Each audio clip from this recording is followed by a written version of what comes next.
encourage you to do so. So now, without further ado, it's my great pleasure to introduce our 6 panelists for today's discussion. We're pleased to have with us Priya Marwa, who's the Regional Humanitarian Response Coordinator with the UNFPA Asia Pacific Regional Office, APRO. She's located in Bangkok. We're also very happy to welcome back Amjad Mohammed Salim, who's a freelance consultant and moderator for the World Humanitarian Summit South and Central Asia online consultation forum, and also a member of one of the summit thematic teams, so has been very much involved in the summits now for a good period of time. And Amjad is based in Sri Lanka. We're also very pleased to have with us today Abdul Al-Razwan Nabin, who is currently regional focal point for South Asia for the UN Major Group for Children and Youth, and is currently based in Bangladesh. And very happy to have as well Sima Genel Karosmanoglu, who is the executive director of the NGO called Support to Life, based in Turkey. And also very pleased to welcome Graham Smith, who is a senior analyst with the International Crisis Group, ICG, located in Afghanistan. And then last but certainly not least, a very warm welcome to Amar Nayak, who is currently the International Humanitarian Program Manager for Asia with ActionAid International and based in New Delhi, India. So to get things started today, we shared with our panel a couple of questions to get things going, to get the ball rolling. So we're going to begin today's events by circulating through our panel. And let's see, for ease of organization, for this first round, I'll just announce in advance that we'll go through in the following order: to Priya, Amjad, Razwan, Sima, Graham, and Amar. That's for the sake of our behind-the-scenes moderator here. So we'll go through asking an initial question really regarding, so looking specifically at the question of localization in the region, and asking, what does, quote, localization mean to you? We have panelists coming from a variety of different backgrounds who have been active in different parts of this large and varied region. And to what extent is localization desirable, necessary, feasible at the regional or country level or very local level in different contexts? And a wide variety of contexts, for example, armed conflict, natural disaster, protracted crises. And what are the main considerations that should be taken into account when implementing or attempting to implement a more so-called localized humanitarian response? So we'll begin with Priya. Priya, we'll give you the floor. Thank you so much. This is Priya, and I'm really privileged and honored to be part of this extremely experienced panel, and I feel like there's a lot of pressure with this heavy-handed question as me speaking first, but I will make an attempt, and I hope that my fellow panel speakers will back me up or add much more of their rich experiences. But thank you for your question. It's really relevant in today's times and in the region we're seated in South and Central Asia for the World Humanitarian Summit coming up.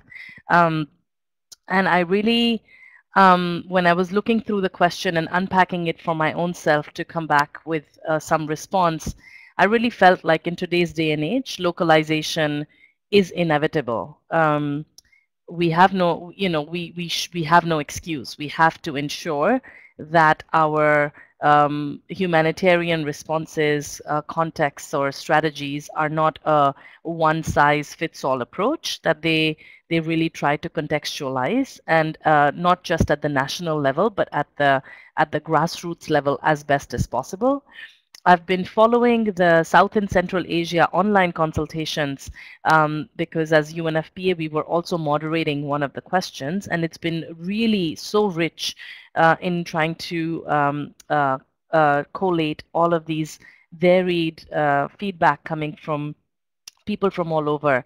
And one of the issues we've constantly seen coming up, and it's also something I'm particularly passionate about, so I can speak to it in terms of um, the need to prioritize vulnerable groups and ensure that their voices are coming out, that their voices are being heard, and that just as the World Humanitarian Summit is doing, we're trying to create platforms for them to feel engaged in the response.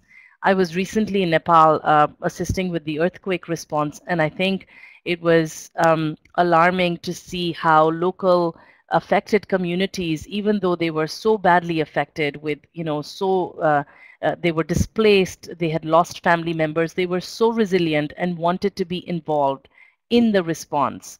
And from my organization, but also with our partners and the government of Nepal, I think a big stride and a big effort has been made in trying to communicate with affected communities, in trying to ensure that their role is further enhanced, that young people are involved in the response. For UNFPA itself, we went ahead with providing dignity kits to women and girls, just as an example. And it's been essential to our response to engage with local women's networks to make sure that we're putting in the right materials. Actually, women and girls themselves were saying we need clothes. Girls were saying we need clothes to cover ourselves so that we can access relief, and also menstrual supplies so that we can go out and move about freely and with dignity in the camps and in the displaced settings. Similarly, using youth groups to actually put these items together and sensitize communities on the use of these items was something, again, very localized and very needed, and also didn't make them feel useless or idle. They really felt engaged. So I feel like these kinds of responses have really been taken at the national level. Going into Philippines, which is not the country which is of focus, but I want to bring some of the examples from there to the South and Central Asia, is how the government has really taken on localizing safe spaces for women and girls as part of their overall women's protection strategies. And we see the same happening in India, in Nepal, in Bangladesh, and in many other countries in Central Asia too. Following some of the online consultations, I want to mention one quote from a respondent which said, "How can one expect me to have meaningful engagement from a vulnerable group without securing an environment for me, without making it safe for me to participate?" And I think this is again brings home to us how we need to localize some of the responses.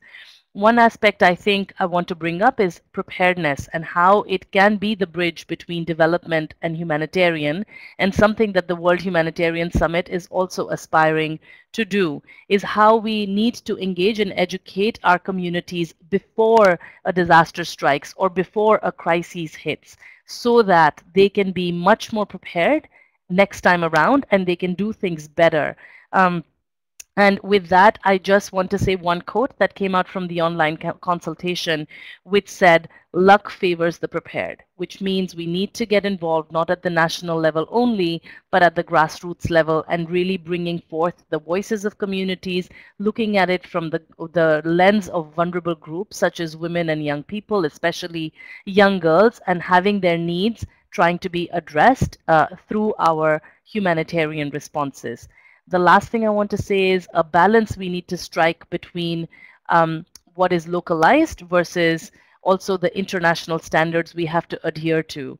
And in specifically the work that I'm involved in women's protection and gender-based violence, there's a lot of work that needs to be done in having governments also accept that this is happening, that gender-based violence does take place in crises and conflicts. And for that, we always have to then make sure that we are adhering to international standards and having quality programs for women and girls to make sure that they are safe and that they have access to services.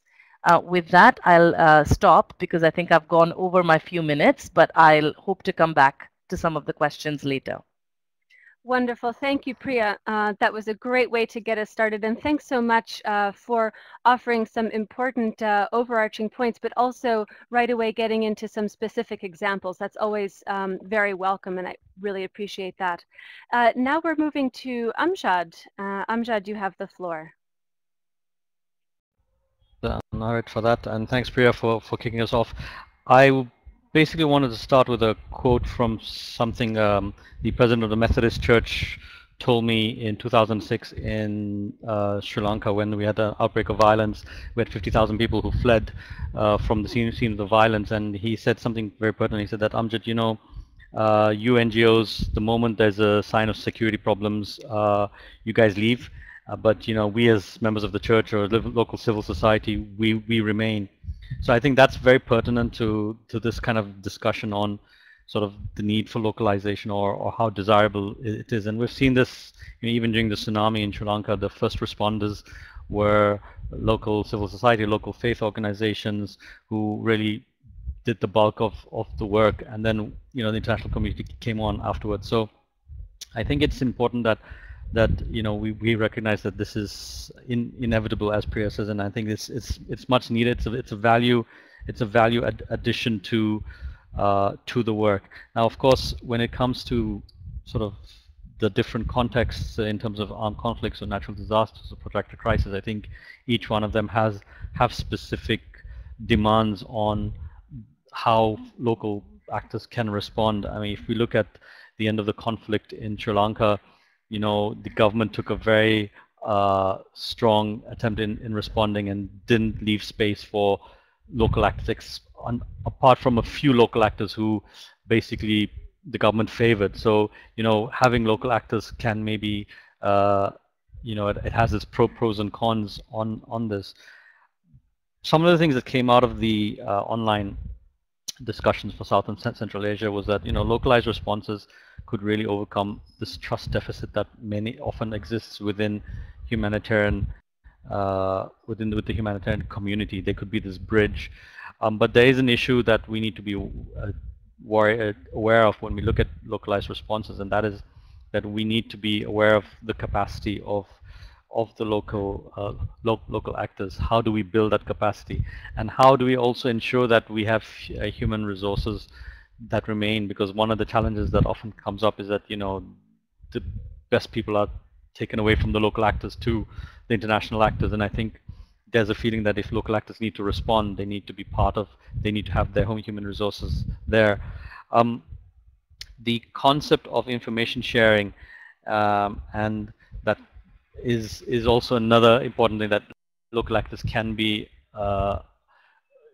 brought in, provided that information is shared, and that's something there that we need to be conscious of.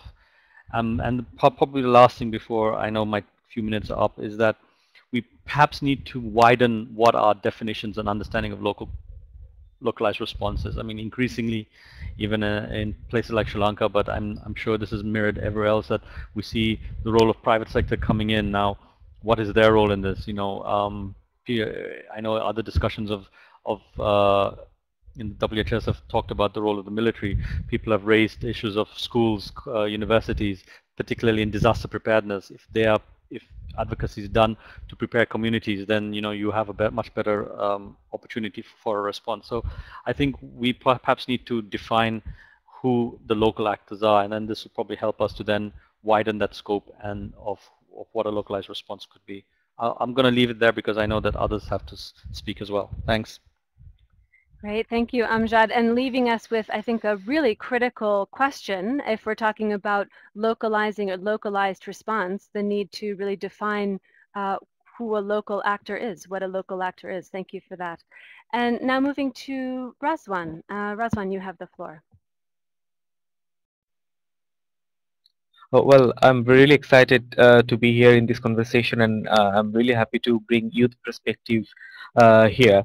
So I would like to start with the one quote we got from the youth-led open-net consultation in Nepal, and it was saying, "One should not wait for the opportunity, in fact, create one." So it's actually emphasizing on the local strength to actually to take the lead, at least certain responsibilities during the humanitarian response, and that actually could emerge after young people participate into the Nepal earthquake.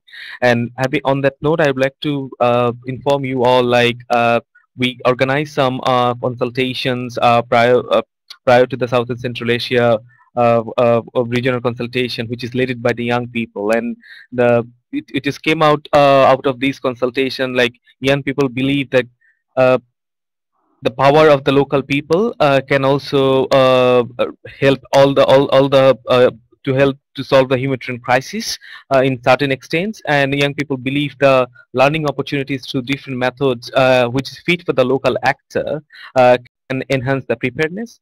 And another things came out from this discussion, like we already have community based disaster preparedness program which can be replicated to in response situations to promote community-based disaster response, to better engage the community during the disaster crisis and different emergencies.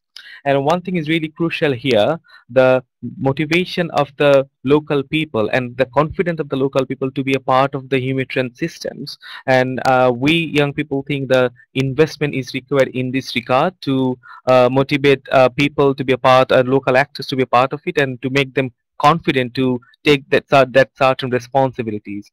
And again, the trust to the relationship is came as one of the important elements between the local actors and the rest of the player, which includes government, donor, NGOs, and also coordinated access to the resource must be the open and equal to all to make the response localized, and also to actually enable everyone to be a part of the response in different scenarios. And one consideration actually was suggested: the the localization should not be burden for the local actors while they're actually responding different disaster or emergency situations. Rather, it should be actually complementing for them to be a part of it. So in that note, like I think we should consider the strength and the resilience power of the local actor to actually bring them on the in the real situations. So that's from my side. Excellent. Thank you, Razwan. I think a number of important points to follow up on there. I think particularly the question of the trust and trusting relationships is a critical one and worth further discussion. Now moving to Sima. Sima, you have the floor. Thank you very much. Hello, everyone. My name is Sema. I'm the director of Hayata Destek, Support to Life, which is a Turkey-based NGO. We are a member of the steering committee of the Civil Society Disaster Platform, which is a network of Turkish NGOs. It hasn't been too long that it's been established, but we're working on becoming a stronger network, and we work on disaster preparedness and emergency response. I would like to start by saying that my notes for today's session were put forward by a range of Turkish NGOs during the World Humanitarian Summit National Consultation event that we held about a month ago. So looking at my notes regarding what localization means in the Turkish context, and probably the case in many of the Central Asian states, is the need for humanitarian preparedness and response to be delivered and managed by local actors. But for this to be the case, an enabling environment for civil society is needed at the national level, and trust needs to be instilled among all actors. This requires first and foremost a supportive legal framework in which NGOs are recognized as legitimate actors and are facilitated in how they operate. More challenging is the issue of trust, in which spaces and mechanisms need to be created to enhance information sharing, dialogue, coordination, and not only among local civil society actors, but also among NGOs and the state. Improving these create room for consultation and participation from the bottom up, which will give NGOs the opportunities to be included in decision-making and planning processes.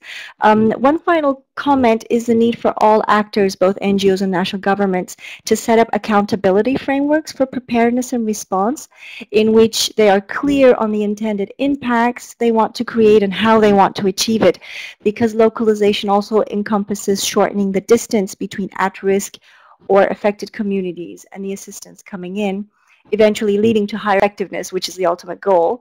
But until and unless accountability frameworks are put in place, strengthening local actors and making them more engaged will only have limited effect in terms of the ultimate aim of humanitarian work. Excellent. Thank you so much. I think a number of points being raised that support and echo and further elaborate on some of the themes that have been raised, really moving us towards a useful discussion. Noting particularly, again, the focus on trust between all actors and elaborating on that a bit. I think interesting to raise the need for a supportive legal framework and that really some of the formal mechanisms behind the scenes really need to be in place as a background or backdrop to that level of trust. Now, moving on to Graham Smith. Graham, we'd like to offer you the floor. Well, I come to this conversation as a bit of an outsider because I know almost nothing about humanitarian response. My expertise is more politics and security here in Afghanistan. But some of what I've been hearing so far really does strike a chord because when Priya raises concerns about how do you ensure the security of humanitarian actors, that's something that I deal with every day. Afghanistan, as you probably know, has had more attacks against aid workers than in any other country of the world over the last 15 years, by a long shot, actually. And when Amjad talks about some of the difficulties, the pros and cons of local actors in a context like Sri Lanka, where the government is struggling for legitimacy, and in some ways the politicization of aid, that's also something that we deal with a lot here in Afghanistan. Some of the most successful aid interventions in Afghanistan have been incredibly local. There's something called the National Solidarity Program, where outsiders would essentially go into a village, organize a local council of the most respected people in that village, and then just ask them what they would like.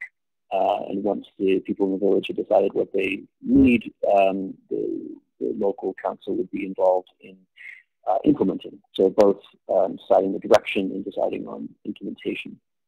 And that duality of both the sort of direction and also the implementation is, I think, something that you're going to have to deal with in your discussion of localization, because it's one thing to localize the how to do something part of a humanitarian response, and much different conversation around what should be done. And I'm thinking especially some of Priya's comments on international standards with regards to gender, ensuring equal access to services. If you go into rural Afghanistan and you apply international norms with regards to gender and equal access to services and say, okay, we're going to build a boys' school just as big as the girls' school right next door, that might follow international standards, but it might be exactly the opposite of what the local people want. So there you have an example of outsiders bringing the ideas and locals bringing the implementation, which, there are pros and cons to that. It can be one of the reasons why you have so much conflict in a place like Afghanistan.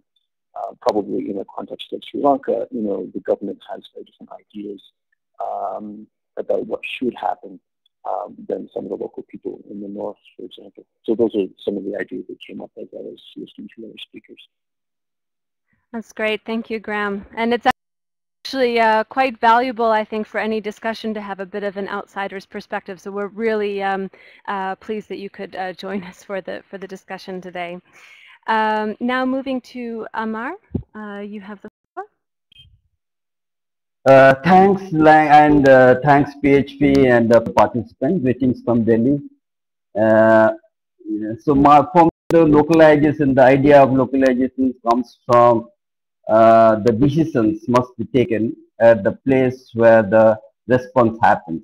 Decisions cannot be remotely taken and controlled remotely. That is the first thing. Second thing is that, who will lead this response? Of course, the response will be led and designed, managed, led by the local actors. Of course, there are the layers of local actors from the local communities to the national government. So there are layers of local actors. But the bottom line is that they should lead the response at different levels, wherever it is that. But then what is the role of the international actors? International actors' role is as important as the local actors, because international actors will complement and support and evaluate the local responses.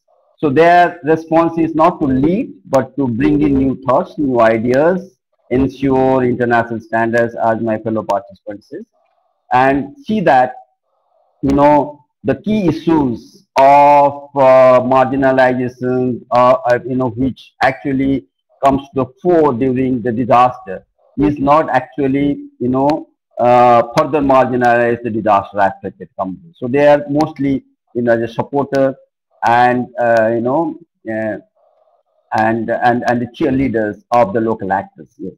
Then, what are the main consideration when you will feel that the localization will work? I feel that the capacity of the local actors at the different level need to be really taken into account. Who are the people who have been working there, since long, and how they have been working with the community, and how they have taken up the issues of human rights based issues, gender issues, all those things taken into account.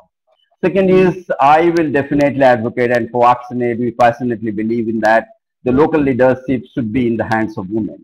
They should lead the response at any cost. So that's the second thing that I would definitely share with my friends here. We have to, if we really want that localization should work, and we feel that it should be effective and efficient, then we should institutionalize transparency and accountability system. It's not the transparency accountability system is only to the donors that we receive money, or the partners that receive money of the intermediary international NGOs, Indian agencies, but they should as well be accountable to the national government and to the affected government. So this system needs to be in place at any cost. So if all these things we take into account together, and I really agree with all my fellow panelists who have shared their valuable experiences. I agree with you that localization must work in any emergencies, in any context, if we really take into account some of these key issues. Thank you. Thank you, Amar. Now we're going to be moving to a follow-up question, and as we move along, we'll be starting to draw in some of the comments and questions that have been coming out of the participant group here, both the chat and the Q&A. But in that context, I would like to go once more through the panel. I think we'll stay with the same order for ease of organization here. So we'll be going back now to Priya, and the follow-up question is really getting to the question of who or what actors, if we use that term, need to do something differently. So the question is, in order to achieve a more localized humanitarian response, and granted that we can see through the discussion that there's still much to untangle when it comes to understanding what a localized response looks like, who a local actor is in different contexts. But in order to achieve a more localized response, generally speaking, what are the main challenges? And here it would be interesting, I think, to start to bring in additional examples from everyone's experiences across the region. What are the main changes that need to be put in place as a priority? And importantly, what must different actors at different levels in different parts of the so-called system do differently? So Priya, over to you for a first shot at this follow-up question. Thank you. And again, I'm really learning a lot from all the viewpoints that are coming through in the chat box, and also from my fellow presenters. To again take a stab at this question, which has so many dimensions to it.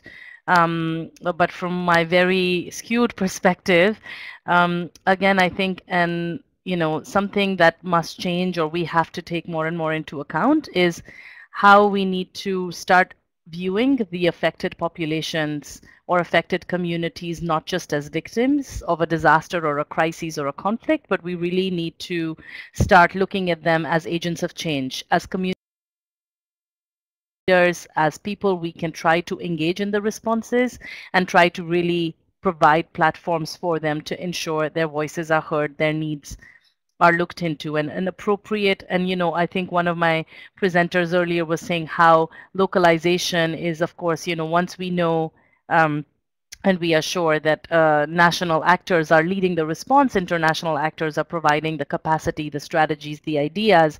I think an appropriate combination of engagement, empowerment, and skills building for the most vulnerable populations is what's needed.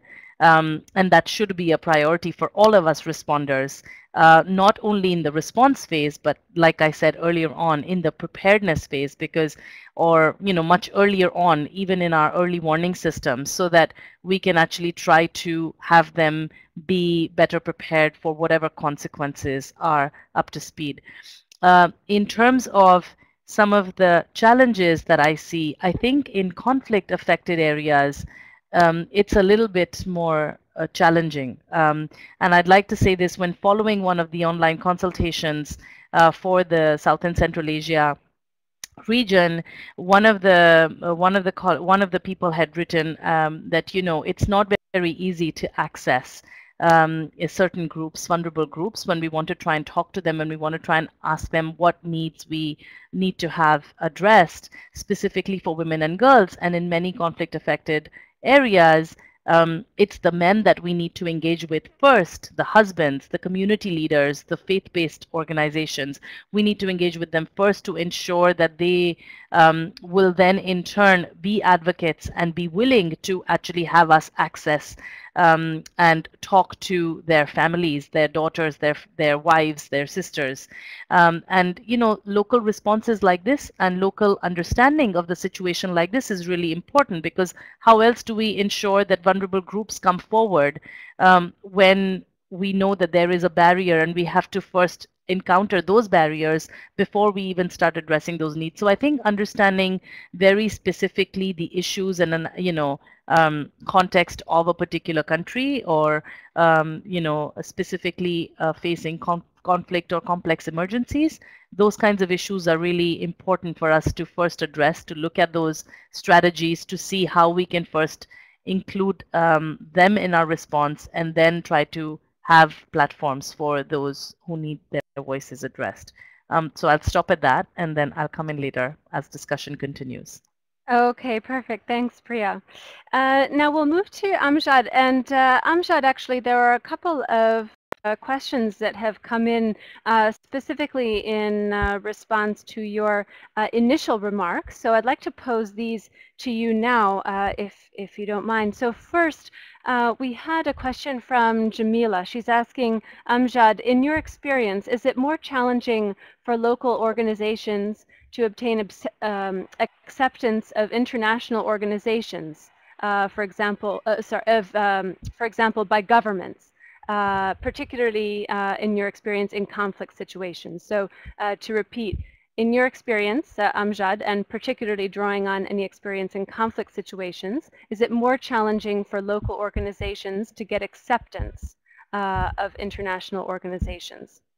Another follow-up question for you, Amjad. This is coming from Sandrina, asking, in your view, how to operationalize, how to encourage international humanitarian actors to shift their ways of working, to shift their approach and build capacity of local/national responders. I think another twist on this question that could be interesting to consider is why is it not already the case that international humanitarian actors are sufficiently supporting and building the capacity of local and national responders? So that's for you, Amjad. A couple of follow-up questions, and we give you the floor.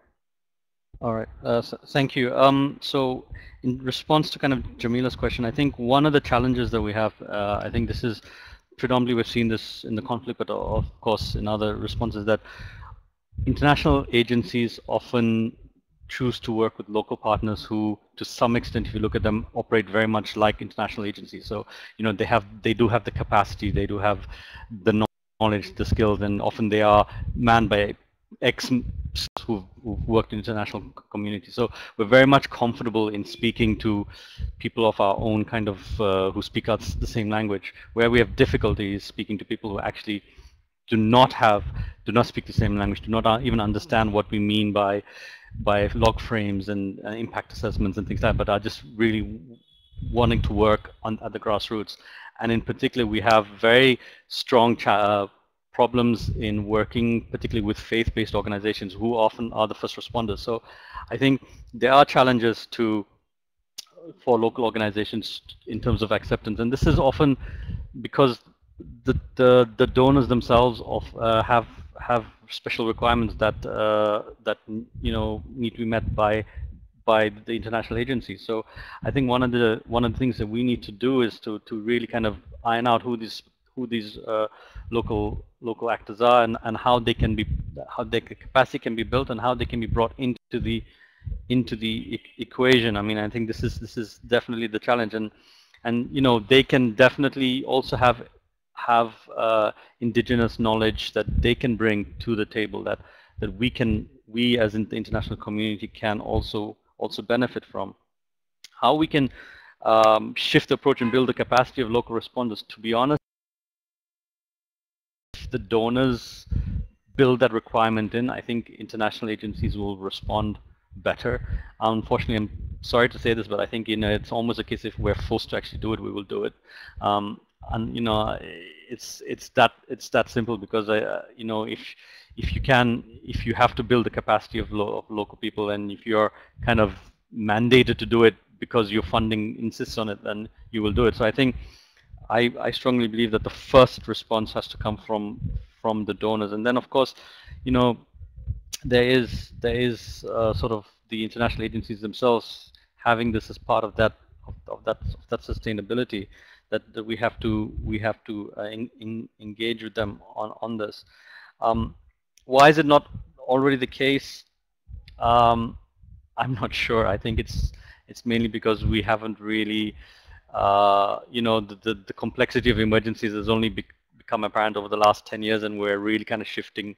It's a huge kind of shift that needs us to kind of shift direction. Hopefully the WHS is part of that process to actually change those attitudes in dealing with this. I mean, I think we really have to consider now different strengths, and this goes even as far as looking at what strengths local partners have. So if you have and if you expand local partners to include private sector, if you have private sector there, rather than them sort of giving CSR funds, what is it that they can do to actually make things better in the response? One of the things that came up, which really struck me, was from the online consultations, was when we were talking about the role of private sector, and we were talking about the need for connectivity. Was someone suggested that, look, we need the ICT community in the country that's affected to come together and to make communication more open to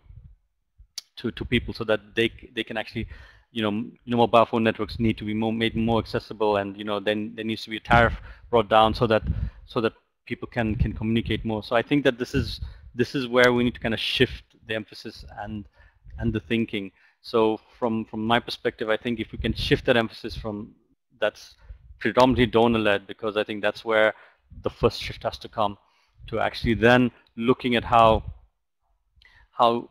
we work beyond our usual circle of people who we're very comfortable in working with, recognizing we have to build a capacity, recognizing that there are caveats in terms of bias and things, but hopefully if we can build that capacity, then they're able to respond.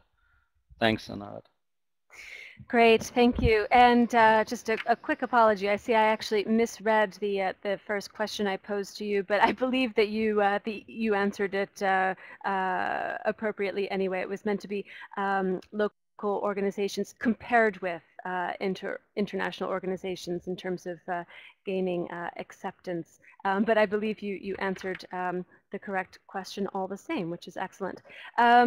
So now moving to Razwan, we had a couple of follow-up questions for you, and feel free to also add any additional points that you would like to regarding how we can achieve a more localized humanitarian response and what must different actors do differently. But in addition to that, I would like to ask you a couple of follow-up questions on your previous remarks, just looking at the participants' input that we're getting here. So first of all, you had mentioned towards the end of your previous remarks the idea of the importance of not creating an additional burden for local actors when implementing localized response. I wonder if you could elaborate a bit on what you meant by that. What kind of burden did you have in mind, and how could this be avoided? Just to elaborate a bit more on that closing point from your previous remarks. And then a second follow-up question for you, again picking up on one of your points regarding trusting relationships between local actors and the other players in the humanitarian arena, governments, donors, international NGOs. In your experience, what are some of the specific barriers to the kinds of trusting relationships that you see being required? So now over to you, Razwan. All right, thank you. I would like to first started with the questions number one, like regarding the not creating any burden. So I mean, like on having said so, I mean not actually expect too much from the local community when they are not capable enough. So expect what local communities are able to deliver. So when we are actually talking about the localization, and we are actually talking about involve like local actors, including local CSOs, local governments, local community leaders, we should want them to deliver what they are capable of. So that's why I would like to actually mention on that. I think it's cover. And second, I trust the relationship, and I would like to actually give specific example from Nepal. Like if you're familiar with Act for Quack, this is a really brilliant initiative created by the young people to support their own community and own peers. And if you look into the way they come up with their humanitarian actions, and the way they actually mobilize their own resources, including the many volunteers who supported throughout the response, is like that they do it by their own. And in the beginning, they are not actually aligned with any of the international actors we have in the grounds, including governments, donor, NGOs. And I think that the trustworthiness actually on them, it's not there because of the relationship gap, because the actors who are in the field are not actually have that strong relationship with these people who actually take the leads and do their own response. So I think this is the main barrier. So if when we are talking about the bringing new actors as a part of the localization, we should know each other better so that we can design our plan, and we can actually know whose strength is what, and what is the gap, and where we can actually fulfill those gaps. If we can do that, then actually the relationship will be there, and it will be much easier for everyone to work together. On that note, I would like to move into the question about the local, like what different actors do differently. If you look into the discussion we had so far, I think you will find like that it came out already, the mindsets of the existing actor, especially that national and international level, and also the type of the existing humanitarian architecture itself is the main challenge for the localizing the humanitarian response. Because I can give particular examples even from my own countries. It's my own reflection. I saw like the involvement of the local actors are missing into the humanitarian architecture we have in country. So I think it's happy, and that's why the national and international responder should take the responsibilities. And as Amar mentioned, like if the local actor take the lead in the grounds, then international actors or NGOs have different role to do that. So it's not actually losing our mandates. It's actually taking some other responsibilities as an international actor or national actor, and allowing local actor to do their jobs for the response. And I would also like to echoing Amjad's points, and I was also thinking how I should position that points, because it's a little tricky. Pressure from donor sometimes work, and also it's not only a donor. I think the pressure should come from the wider stakeholder, like everyone. if we recognize the localization is a key, and then every actors, including donors, should actually take it further and make sure this is happening in the ground. So if they want, and if everyone wants, people will do it anyways. And I would like to also remind you all, like if you look into the different disaster situations we have in the region, the interest of the local people is already high to be engaged with the humanitarian response, and but investment is not there to capitalize these interests of the people to be a part, to make them part of the local response we have. And also I would like to emphasize on the dimension of collaboration we have at the moment. So if you look into the existing way of working, we basically want local actors to be a part of the implementation when they don't have actually proper access or equal access to the decision making. So I think these dimension of collaboration need to be changed, and all the relevant actors at national and international level need to actually work on that to enable the local actors to be a part of the localization. So hand over to you. Excellent, thank you. So now we're moving to Sema. We're moving to Sema, and I just wanted to thank you. I forgot to mention earlier that it's really fantastic that you're able to bring comments to this discussion from a consultation with a range of Turkish NGOs. It's fantastic, and thank you so much for going through the process of bringing in that additional input. It really enriches the discussion. So the follow-up question for you, Sema, I think we'll just go straight to the what must actors do differently. So in your view, in order to achieve a more localized humanitarian response, what are the main changes that need to be put into place? What must different actors do differently? And if you have any insights, I think an emerging theme that's coming up, and it started with this question regarding who is or what is a quote local actor. If you have any insights from your own experience looking at the relationship between very local or civil society organizations, very local, and then one level up, or even up to the national level, the relationship between, say, national and then truly local organizations, and how you see that playing out in your experience, and some of the challenges or opportunities that you see there in terms of leadership of humanitarian response. Over to you, Sema. Okay, great. Thank you. Okay, so I guess I'll just make a few general comments about the different actors and what kind of role they can play. I mean, the key role, I believe, still stands with the national governments and with the local actors themselves in terms of localization.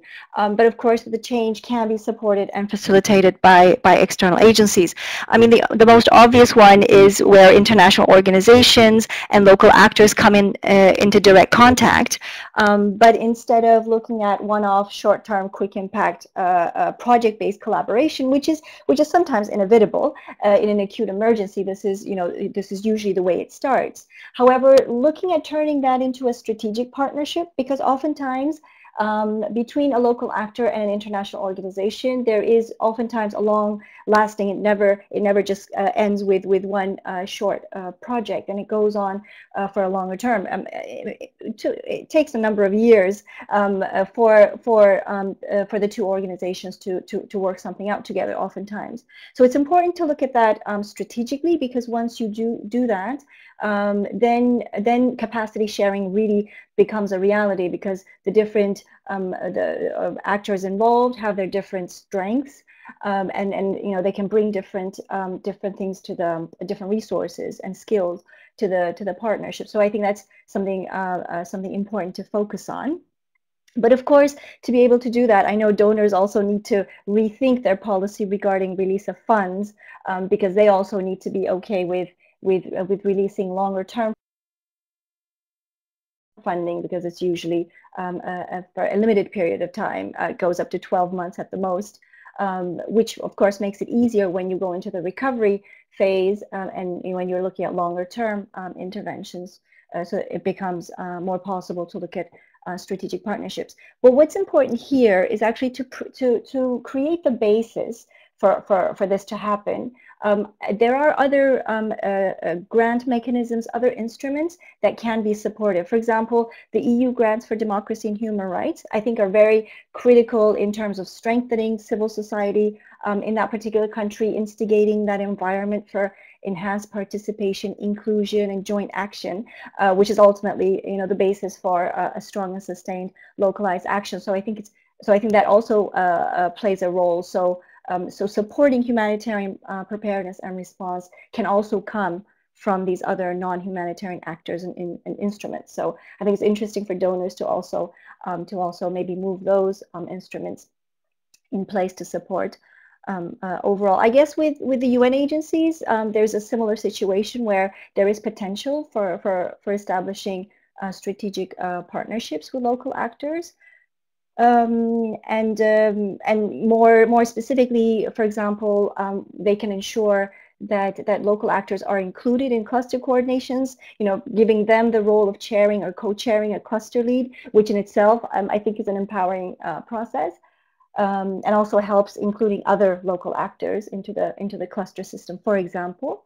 And I think for NGOs like ours that are based in the global south, being a part of worldwide networks and platforms is a very good experience in becoming more vocal and advocating what our issues are at the local level. For example, our engagement with ICFA, the International Council of Voluntary Agencies, and they have been very supportive in terms of our presence and participation in the network.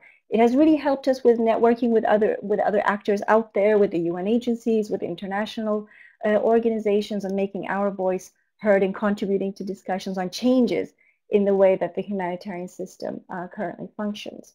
Perhaps lastly, in terms of the different actors, businesses, for example, in Turkey are quite active in the whole process, but if the legal framework allowed, they could further support the process of preparedness and response. So I think that's also an important actor that we can pull in, and they can actually support the thriving of local civil society and their presence. Great.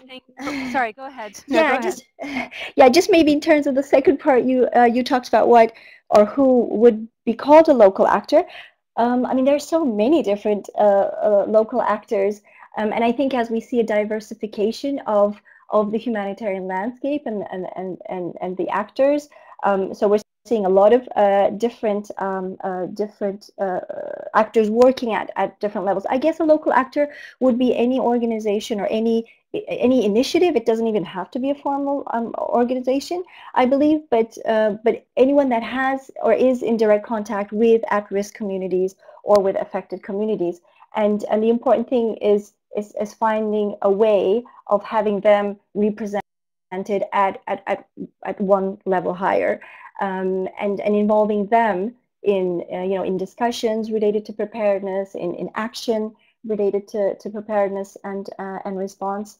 So so I guess that's how I would define a local actor. Okay, great. Thank you very much, Sima.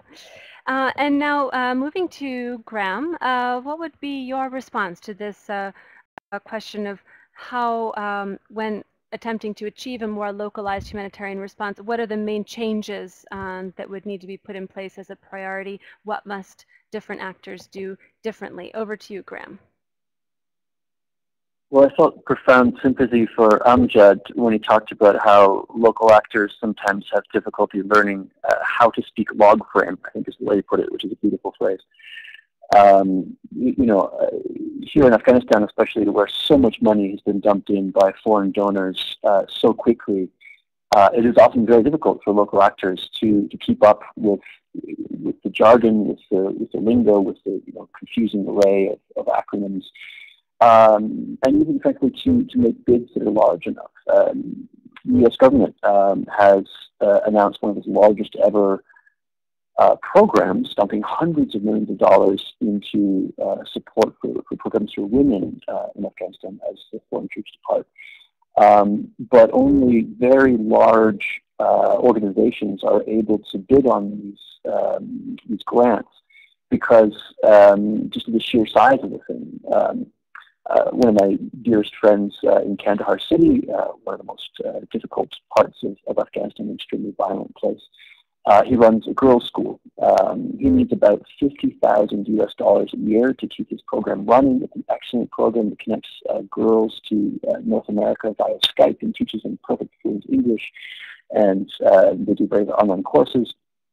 And he's too small to qualify for a lot of these things. He has to kind of piggyback on some large contracting firm that has access to the U.S. Embassy and, as Amjad says, can speak log frame. On the other hand, there's a tension between that and what Razwan mentioned about the way that, pressure from donors sometimes works. Sometimes you do need some kind of non-localized bureaucracy to keep track of what's going on. I'm thinking, for example, of an excellent piece that was published, of all places, in BuzzFeed by a journalist named Azmat Khan, who spent about 6 months recently investigating the implementation of education projects in Afghanistan. She went out, she got GPS coordinates for where schools were supposed to have been built, and actually went out to those places in Afghanistan and found that in a lot of places the schools were not built. Part of that is a failure of oversight. Part of that is a result of, dare I say it, localization practices and procedures where, because of this avalanche of foreign money, it was hard to keep up, hard to, find people who would frankly write us receipts for these things.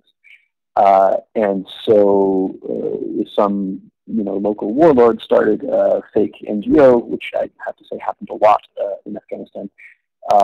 If that warlord could pump out some kind of credible receipt, some kind of credible photograph of a building that was from a dangerous rural part of Afghanistan, then he could claim to have built a school, and really nobody would be the wiser.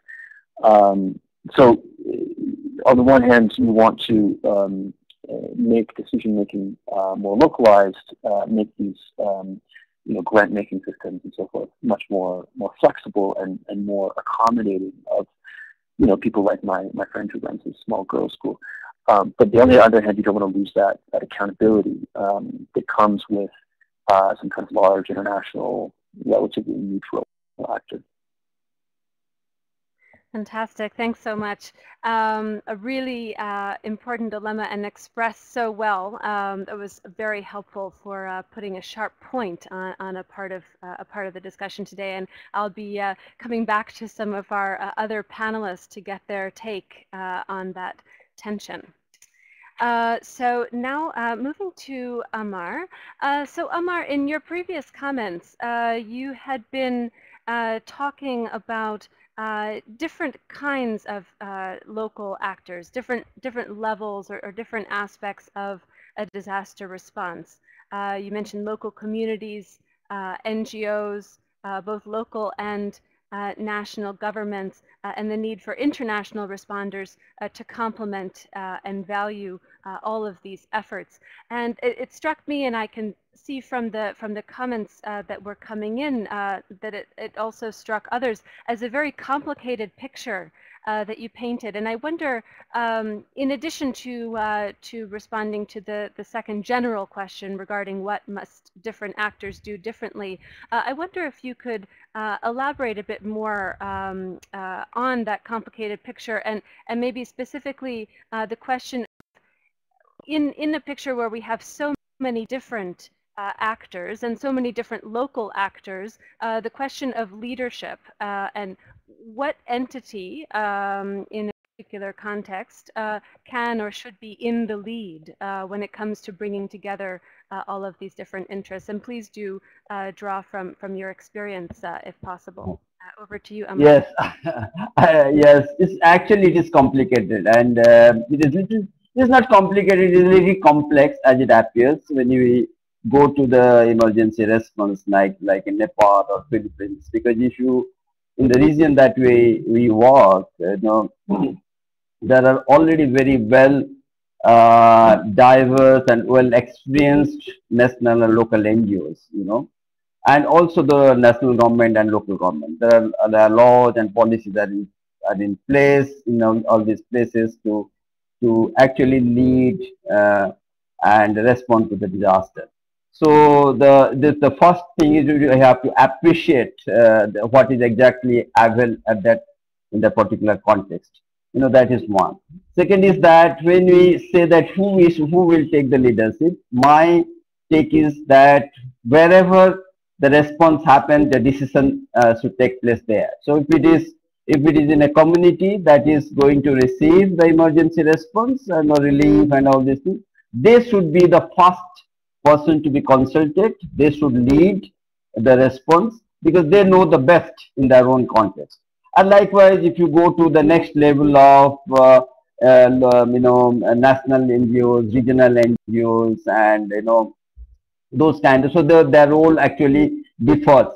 So they cannot take the leadership of at a different context. They have to support, and sometimes they have to lead. If you look at the local NGOs in Nepal, they take the leadership vis-a-vis the international NGOs and UN because they have the experience. But when the local NGOs come to the in the local communities, they will of course hand over the leadership to the local communities, like the women's group that Actionate passionately talks about. There are strong women's groups. The resources has been invested to develop this group. Their capacity has been built over the years. So they are the best choice in this context. The question is that I must say that Robert Chambers, if you all have heard his big saying is that hand over the stick. So when you hand over the stick, when the opportunity comes, you have to delegate the responsibility and you support them. When you hand over the stick, doesn't mean that international NGO abdicates its responsibility, but actually support, and it actually the response will be effective and efficient. The second thing is that we have to actually build the capacity of the NGOs. We have to have a longer term perspective. Now the emergency response, the paradigm shift, it is not paradigm shift. It's not is for disaster risk reduction and building the resilience. That is the big thing now in the new context of emergency response. Emergency response doesn't end in first 2 weeks or 3 weeks of distribution of emergency relief, but it has to carry on. If it has to carry on, then you have to invest in building the capacity of our local partners, those with whom we are working at a different level, which is the community leadership building to national government leadership building, in preparing them for disaster risk reduction and building the resilience. That is another issue. The third issue is that I again and again emphasize that we have to somehow one of the weak links where there is a trust deficit, because there is a huge amount, some 14 billion or something, it comes to the emergency response, and who is accountable for that, and how the resources will be accounted for. And that is the biggest thing. That's why there is a big trust deficit between international NGOs, donors, and the local NGOs. So we have to build up a strong transparency and accountability system at all levels, in my opinion, and it has to be very strong and robust. We have to build deep trainings. We build we have to create tools and mechanisms how to do it, simplify it in the emergency fund. That is another issue that I would like to highlight here. The other thing is that the whole power dynamics between international NGOs, resources, and the local NGOs and the local communities, those who passively receive these resources and only report. How to change this dynamic into equal power. We call in action and we call it shifting power. How to shift power to the affected communities who take the decision. How to do that. So these are some of this new generation thinking that World Humanitarian Summit will try to flag up in future, and we have to really set the way forward for that. And the last one that I would say that there are in this region I have seen there are lots of volunteer spirit. There are faith-based organizations, there are professional organizations, there are youth volunteers, women's groups. Actually, they are not paid like the professional humanitarian workers, of international NGOs or local NGOs. They are absolutely, they just come up when the, emergency happens. They do all the things as a fast responder. So how to tap those resources, the volunteers spirit, and how to tap their resources, build their capacity, bring them in tune with the international standards, the new things like accountability, transparency, and accountability, all these things, how to build them, and how to build their capacity under disaster risk reduction. And in future, when there will be disaster, they will be the first responder. In Nepal earthquake, who did the most in spite of all our high tech, search and rescue team that was employed to, rescue the people from the debris? They could only bring out from the debris around 15 to 16 persons from, but the local people, those who are there in Sindhupal Chowk, in Bar Park, all these areas in Nepal, Kathmandu Valley, the local people actually did the first responded for the first 1 week before the international actors came in, before the national government also acted, become effective. So we do recognize, with all humanity, we should recognize their strength, their capacity, also deeply aware of their weaknesses, and which can be complemented by the intelligence like that. Thank you. Excellent. Thank you, Amar. So now I would like to pick up on the dilemma that was illustrated by Graham, and I'd like to pose that first to Razwan.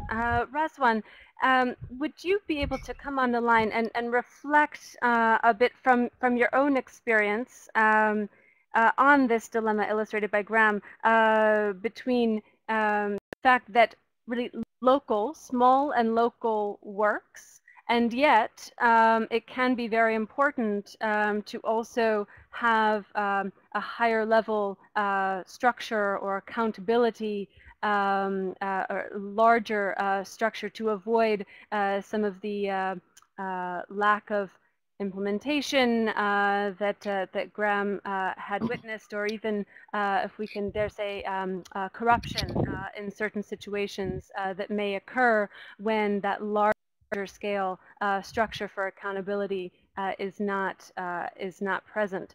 Razwan, drawing from your own experience, so what would be your reaction to Graham's dilemma? Oh, well, absolutely. I think we are not actually talking about like replacing our existing human structure all by bringing local actors. It's not actually competing each other. So we have to actually make it very clear from the very beginning. What we are saying, like the way we actually do the humanitarian response, we can change the nature of the response by bringing local actor as a front responder in the ground. So on that note, I would like to actually react on the points you mentioned. We I think from my experience, definitely there is a like scope, and there is a there is actually work left for the larger structure or the other actors to be a part of the humanitarian response. Because, and that's why I mentioned about the dimension of the collaboration need to be changed, where the actor itself can actually ensure the accountability the actors. So when like if you look into the way we actually implement the project and whatever the project implement, we have donor in one end, we have like big organizations or large organizations who actually bring those money from donor, and then some of the organization implement by themselves, and some of the organization give it to the local actors to implement it. So there are different tier we have already existing in the in the structure, in the culture we have, and each of the tier and each of the layer actually always ensure the accountability itself.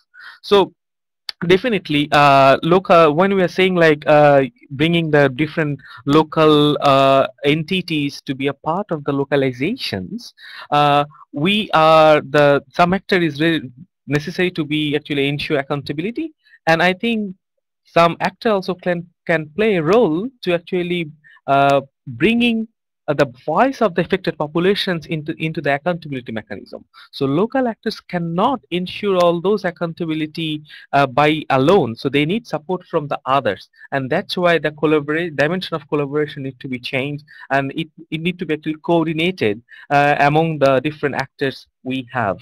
So I think it's clarify my reaction. Over to you. Okay, great. Thank you.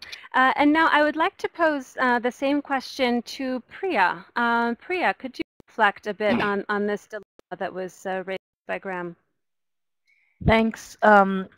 Just, I think tapping on to what Graham and Razwan and Amar, all of them have said, and I've been listening carefully, I really resonate and agree with a lot that has been said. I think when we talk about the dynamics between the affected community, the vulnerable groups, the volunteer groups, the local actors, so to speak, the international actors, it's not a, as I think Razwan said, it's not a competing game. It's not who does more, but rather how we bring forward the local actors and their capacities. And I think an interesting dilemma is also for us as international community coming into a response or working through with governments and partners in a country, what does capacity building really mean? What does empowerment building, skills building and empowering communities really mean? Is it just a workshop? Is it just a training versus ensuring that we are learning from them as much as they are learning from us and investing in such efforts? And I don't think we have to wait for a response, because that's exactly the time you don't have time going in, or as national actors they don't have time, because everyone is so oppressed for all of the various demands that are being made on them, so to speak, as by the donors or by their different people they report to. But I think that's where we have to change our attitude and our thinking a bit about how we learn from them about what we need to empower them with, or how we need to build their skills, or how we need to change our methodologies by using what they've learned.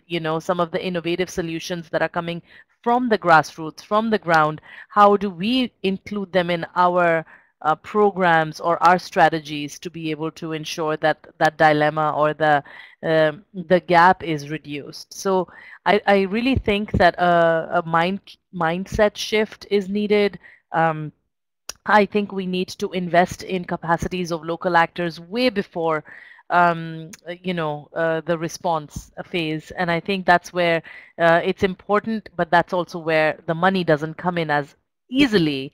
And again, that's where we have to go back to educating and sensitizing the donors. We have to go back to sensitizing our own agencies in the international community to say, well, this is exactly where we need to invest our efforts, and this is where we need to go to bring up the voice. And I think one of the colleagues earlier said how we have volunteer organizations that are working day and night, and we saw this just in the most recent response in Nepal, but also in so many other conflict and disaster responses where youth groups or women's groups or other groups are working day and night absolutely on volunteer basis. But what are we doing to build their skills or to learn from them even? So I think those aspects are still something that we need to work, and figuring out that power dynamic or that equality aspect is something we need to again master. Thanks. Okay, great. Thank you. And now I'd like to turn again to Graham. We have a question from Ankur, based in India, that I think could be really well suited to your somewhat arguably outsider experience, although I think I might beg to differ.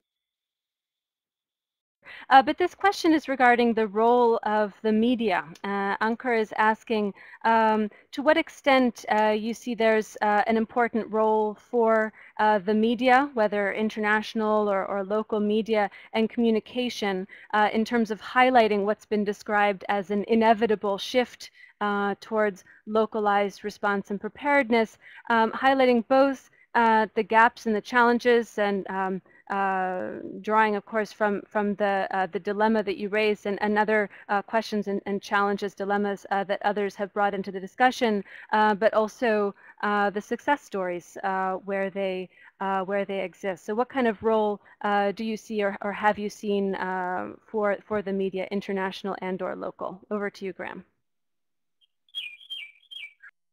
Well, I'm a recovering journalist. I spent 12 years as a newspaper correspondent, largely in South Asia.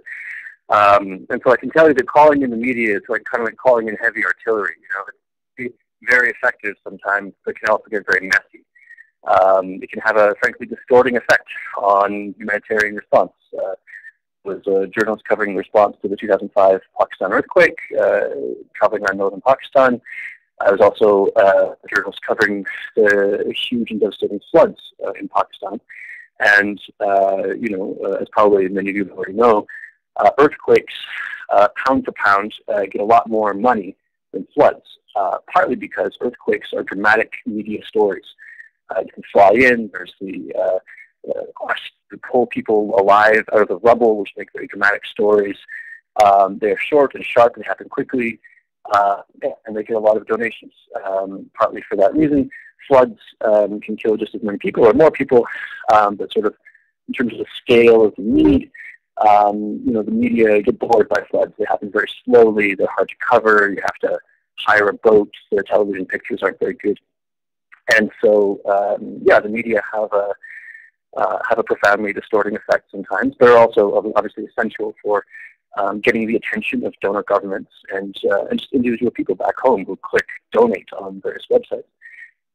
In terms of the way that can affect localization, to be honest, I don't really know, but one thing is true that here in Kabul, organizations like Oxfam and MSF have charming media officers who go to the parties with the journalists and do a very good job of getting the message out and explaining, you know, why their projects are important. The local NGOs don't have those people and have a harder time getting attention for what they do. I would say that the local NGOs or local organizations that get the most attention are almost always located in places that are easy for journalists to reach. So stuff that's happening in big cities in Kabul and Kandahar. When some of the most important work obviously happens way out in the districts in places that are very difficult to access. So yeah, I mean, obviously you have to call in the media, you have to use that incredible power. You have to be aware also that it can have a distorting effect. Okay, great, thank you, Graham. So now looking at the time, it appears that we will unfortunately need to wrap things up, but I'd like to give our panelists one more opportunity. We'll go through everyone in the original order, so we'll begin with Priya. I'd like to give all of our panelists an opportunity for some brief closing remarks. So drawing from any of the questions, comments, and other inputs that you've seen coming into this rich discussion from the other panelists through the chat, through the Q&A and polls. So we'll begin with Priya for brief closing remarks. Thank you. These have been really rich discussions, and I've been following the chat menu as well, which is very, very interesting, the polls, the questions. So thank you to PHAP and to my fellow presenters.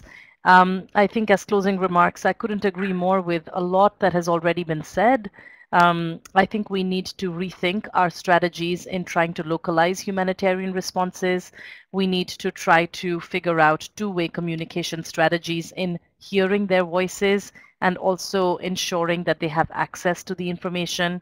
I think we need to specifically give space to vulnerable groups and you know, volunteer organizations or women's networks or young people to come forth and feel engaged in the process, but we need to do this before a response. We need to build trust before a response so that when we go in, we're not looked at as the outsiders or coming in to invade or take over, but it's more about a healthy relationship where local actors are in the lead, where their international communities are there to support.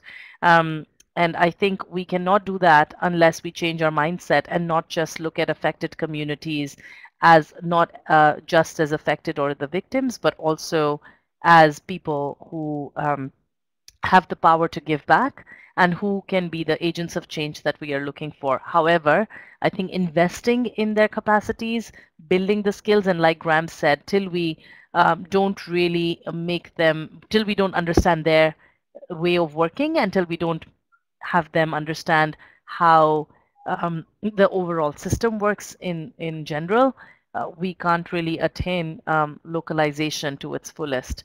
And lastly, I do come back to my point about, in some cases, we have to also ensure that there is a balance in terms of what we are enlisted in terms of international standards versus what can come out in terms of conflict affected areas specifically. So I think there the balance and striking the balance is something that we have to aspire to as well.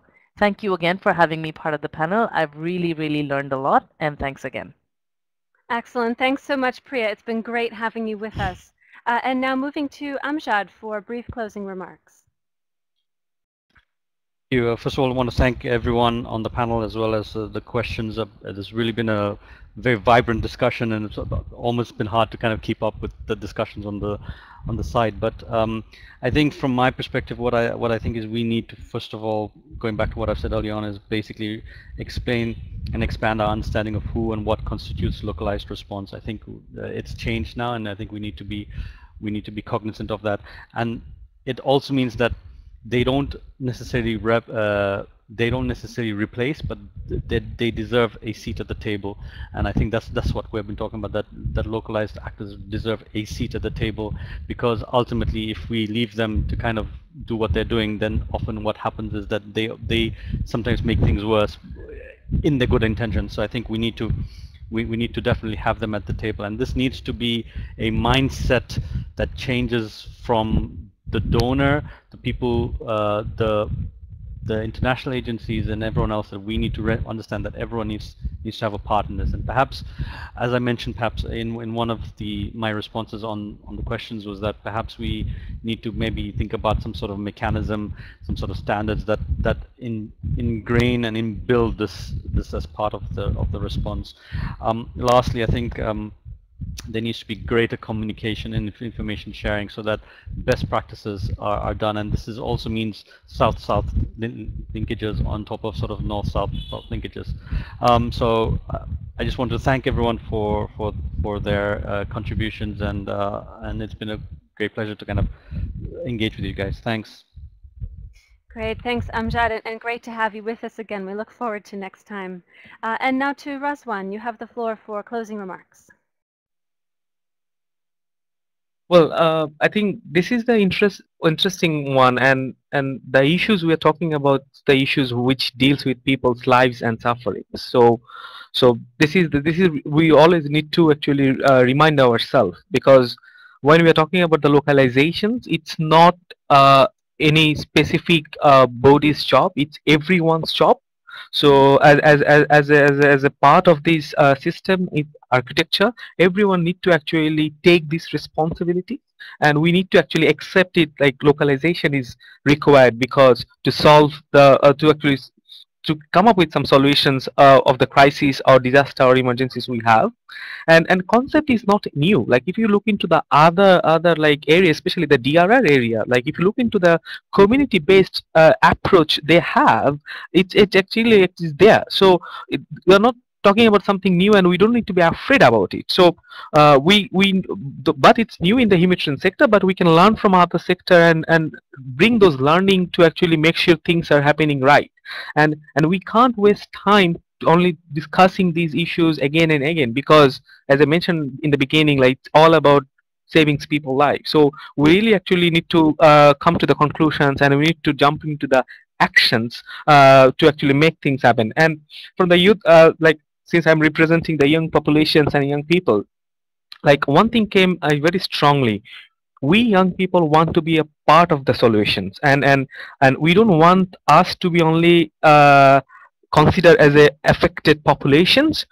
We also want to be considered as a actor, as a responder when we have crisis, because there are a couple of lots of examples. There are lots of situations where young people, those are also affected, but come as an actor and support their own community to actually save their peers, save their friends, and also help their neighbors. So this is, I would like to share with you all, and also like to thank you everyone for their remarks, and this is really interesting, and I will definitely looking forward to share these outputs with my peer through the MGCY. Thank you.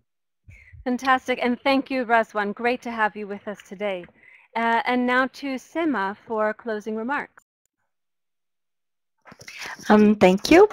Well, we've raised a lot of issues, although we haven't looked at whether localization has a different meaning in the case of a natural disaster versus conflict setting or a protracted crisis. So perhaps a closing comment on that would be appropriate.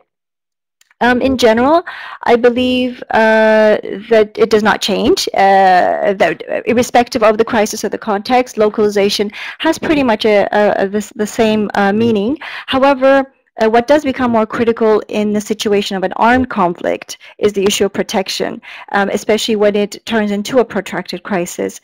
There is increased need for joint action and advocacy by local actors in terms of restoring rights, access to services for refugees and displaced persons.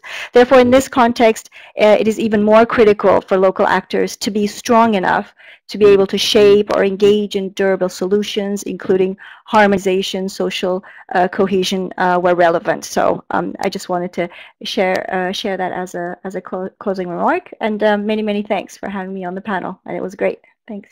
Wonderful, thanks, and great to have you. And now to Graham for your closing remarks. Well, thanks for letting me participate. It's been real education for me. I think it's really good that this is a conversation that the humanitarian community is having with itself at this particular moment. I think, as was mentioned, maybe it's not a particularly new conversation, but perhaps there's a new emphasis on localization, which is good. And thank you for organizing a panel on which I'm the old guy. It's really fabulous and needs to happen more often. So thanks very much. Terrific. Thank you, Graham, and we look forward to next time. Okay, so to Amar for your closing remarks. First of all, I enjoyed the discussion. A lot of good things have come up, good experience there, and thanks for the question. My closing remark is three. One is that we have to promote local leadership, build their capacities, and especially women's leadership. Second one is that we have to build up robust, strong, transparent, and accountability system. That should be practiced. It's not in mere words, it has to be practiced. So we have to build the confidence of the donors, those who have been giving money, and those who are affected, who will be building their life and rebuilding their life and building their resilience. So both the groups, key stakeholders in the disaster response, we should be accountable. So we have to put up a system for that. And the third and most important one is how to actually build the volunteering spirit in the region. There are lots of faith groups, local youth clubs, women's groups. So we have to build that capacity, bring a new perspective, learn from them or helping them to build a local search, capacity, so that any disaster, they will be the first responder, and the international actors will always be with them to support and help them to respond effectively to the disaster. Thank you, and thank you all, and thanks PHAP for organizing such a nice discussion, and thank you, my friends. Looking forward to meet you and talk to you soon. Great.